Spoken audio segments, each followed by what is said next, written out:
Présentée en avant-première au festival Série Mania, Germinal est la nouvelle série française événement de la rentrée. On a vu les premiers épisodes et on vous dit pourquoi cette nouvelle adaptation de l'œuvre d'Émile Zola mérite le coup d'œil.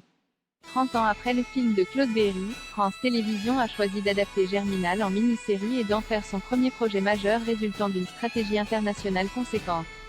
Coproduction franco-italienne, cette nouvelle itération du classique littéraire d'Émile Zola nous replonge dans les révoltes des miniers des corons du nord de l'Hexagone au XIXe siècle. Et quoi de mieux que le festival Série Mania, délocalisé à Lille dans les Hauts-de-France depuis 3 ans, pour présenter Germinal en avant-première mondiale.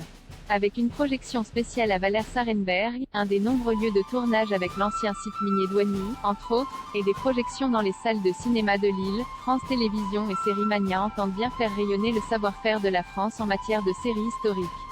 Au nord, c'était les corons au vu des premiers épisodes de Germinal, dont le scénario est signé Julien Lilti, ancien journaliste et scénariste sur Hippocrate, et dont la réalisation a été confiée à David Oureg, Scam France. On ne peut que se réjouir du résultat ambitieux, profond et alpe, tout en restant fidèle à l'esprit de rébellion des miniers du Nord contre les mesures abusives du patronat résultant de la crise économique. L'intrigue de la mini-série de 6 épisodes offre davantage de place aux personnages secondaires et aux voix des femmes, qui prennent également le pouvoir de la révolte. Cette modernité bienvenue à l'œuvre universelle de Zola s'inscrit dans une vision contemporaine pertinente qui fait écho à l'actualité de la crise que traverse la France.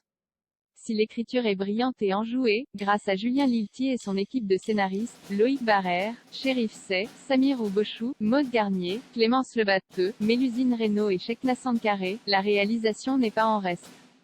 David Oureg offre des plans époustouflants et travaillés, avec une photographie sublime de Xavier Doléan, tant dans les scènes de la vie quotidienne dans les corons que dans les allées et venues des nantis dans leur faste et luxueuse demeure.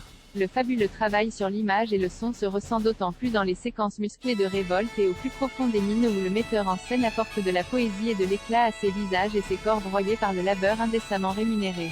Dès la scène d'introduction prometteuse du premier épisode, le ton est donné. La révolte se mènera tambour battant et les corons se lèveront contre l'oppression, dans un rythme effréné et sur fond de musique conquérante, composée par Audrey Ismaël, peu importe le prix, au fil des 6 épisodes que compose Germinal. Comme avec l'œuvre de Zola et avec l'adaptation de Claude Berry, on se prend une nouvelle fois de passion pour ce soulèvement choral, non sans heurts, et ces personnages déterminés, attachants et nuancés, qui vont lancer un mouvement de grève nécessaire pour espérer améliorer leurs conditions de vie et retrouver leur dignité. Avec un casting impeccable, composé d'acteurs chevronnés, Guillaume de Tonquédec, Thierry Godard, Alix Poisson, Natacha Lindinger, Samy Bouagila, et de jeunes talents prometteurs et en train de confirmer, Louis Père, Rose-Marie Perrault, Marie-Lou Ossillou, Alyosha Schneider, Max Bessette de Malglaive. Germinal est une relecture magistrale et flamboyante de l'œuvre de Zola qui se donne les moyens de ses ambitions et qui retranscrit avec force et intensité le climat de tension sociale régnant à cette époque. Germinal sera disponible en intégralité sur Salto dès le 1er septembre et diffusé plus tard sur France 2.